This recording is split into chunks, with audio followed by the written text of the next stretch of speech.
So then transitioning to your own firm, what was Yeah. that what was that step like deciding to do that? How was that process for you? So the the whole time, I guess, ever since I was in college, I was like, I want to work for myself. That was the eventual goal. Um, Grew up in a family business, so understanding like what that dynamic is, and I really knew what it meant to be able to work for yourself and be proud of like putting your name on something. Um, my family's business is named after the family, so Stumpf Moving and Storage, and so I got to ride around in a truck with my name on it all the time, and I learned quickly that um, the work that I do better be good because my name's on it, and I'm backing it up, and that kind of just instilled that in me, and so as I went to Dallas, my goal was 5 years in Dallas, and then I'm going to start my own practice. Thought was go back east. Initially, I was like thinking Charleston because my brother was living in Savannah, and a big fan of preservation and historic architecture. But he ended up moving. Pandemic kind of tossed everybody around, and he ended up taking a job in Phoenix. And I was like, "Nah, I'm not going to Phoenix." So I stayed in Pittsburgh, and I utilized my severance and the Biden bucks that we were all getting to start my practice, um, which was really nice. It was kind of like, if you go back to your initial question, like what was the catalyst? It was just I got thrown into the fire. I did 2 years, a little over 2 years in Dallas, and then basically every firm was laying off all of their staff or a good chunk of their staff. Um, I think we were not the first firm to do that. We were hearing rumors about firms all over town. They let us work from home, and then all of a sudden, our developers, especially the ones with their money tied in the market, were like, "Hey, full stop on these projects." And then they were furloughing half the staff and laying people off. So I was one of the ones that got the axe during that process. And then I was just thrown in. I was like, okay, well, this is 3 years earlier than I wanted, but I get to get started. I didn't have as much imposter syndrome at Hmm. that point as I did back when 2 years prior. So I felt like, hey, I'll figure it out. And knowing that if I went back home, there's a subset of Pittsburgh that has no architects. The east side of the city might be giving out my juicy goss now or like my trade secrets, but the east side of the city had no architect between Wilkins Township, or not even that, like Edgewood Hmm. and Greensburg, the next like major city, the county seat for the next county over. There's no architects. And there was a need because you have, I guess, higher profile communities or wealthier communities that are constantly building new homes or custom homes, that kind of stuff, all between the two.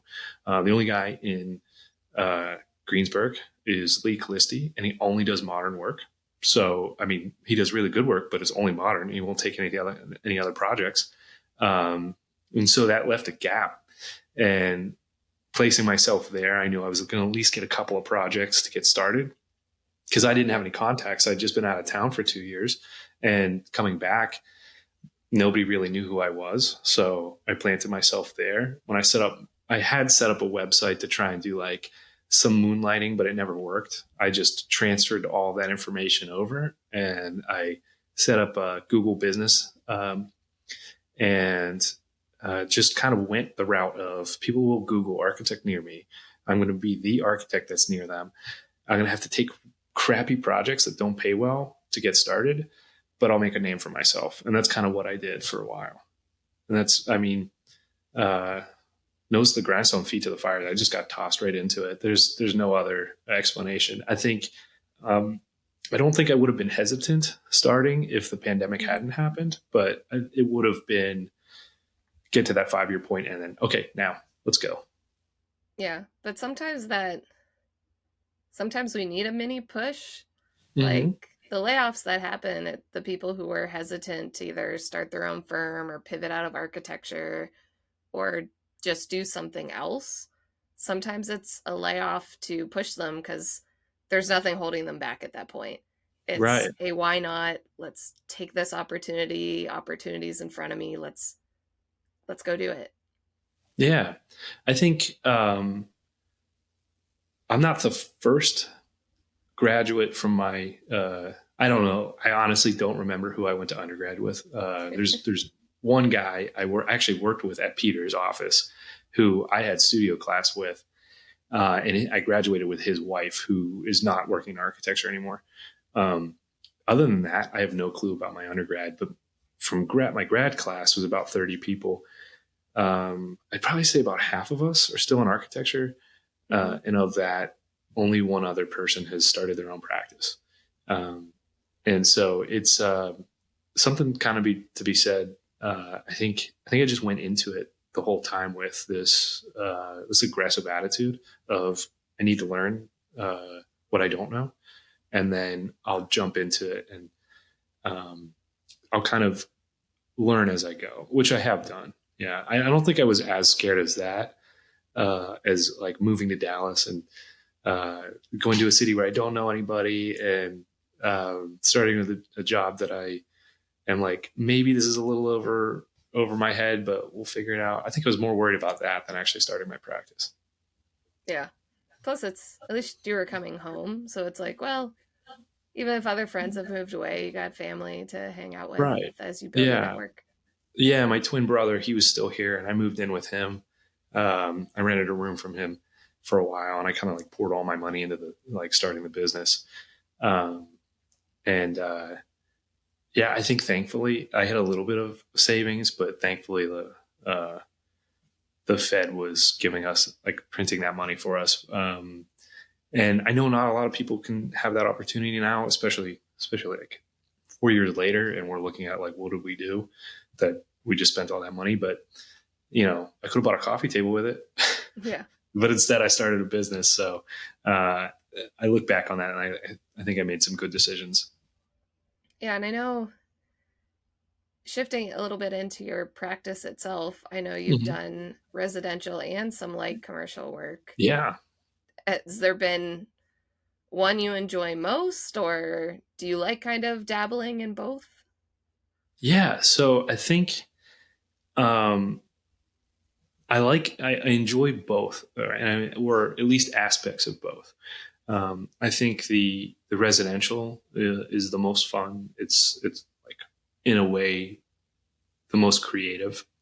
You get to do a lot of really cool work. You get to work with a lot of really cool couples, people who like have this vision for something, and they trust you to be able to bring that out. I think that's like a lot of the driving factor with why I still like residential work. I've had a couple of pitfalls within that, but I think overall it's been the most fun aspect. But then again, on the side of commercial, I've had a lot of like really bad clients, and that comes from that willingness to take the cheap jobs just to get started, to build a name for myself. Um, but I've also had some really amazing clients. Like I worked on a floral shop. It's a 7,600 square foot floral shop, 2 stories, very modern building. And I developed this relationship with the family that owns that business that I would have never had I not been willing to take a project that I felt like was way out of my depth. Um, Going into that, I'd never run a project of that scale. Even it doesn't sound like it's a big building, but it's a big building and it's a big scope. And I was running a team of engineers and contractors myself, and I had never done that. So even though I had like little bits of experience here and there, um, Hmm. I think that was the most fulfilling. Honestly, that was probably one of the most fulfilling projects I've had because of the clients and getting to see my vision come to life. And they trusted me fully. It's the only modern building in East McKeesport, Pennsylvania. It was the only building built there in the last 20 years. Prior to that, there was a gas station built, and then prior to that, a car wash. And then you could probably go back to the 60s before another building was built. Um, so it was really interesting getting this, like, and exciting getting to see uh, myself get to make a mark on this community and help it. help guide what this community is. Um, and you get to share that with everybody. Whereas with a residential project, you don't really get to share that with other people, and you maybe not get to go back to it every once in a while. I've done some pretty big houses where the builder just cuts me off and won't let me go back on site or look at the house, and it's frustrating to deal with that kind of stuff. So yeah, I think there's a lot of lessons learned in all of that, but I still enjoy both. But I've learned really how to pick clients throughout all of that. Yeah, so what advice would you have for somebody starting out to try to decipher a bad client from a good client? Like, do you have things that you look for? You know what? I think um, there's little tells, and this is going to sound vague, and I don't want it to sound vague because this is like truly how I do this. But um, when you meet with somebody, would you want to be friends with them? Do they seem like they're a little shifty, or they're going to try nickel dime you, or do they seem like they're a genuinely good person? Are they receptive to criticism or feedback?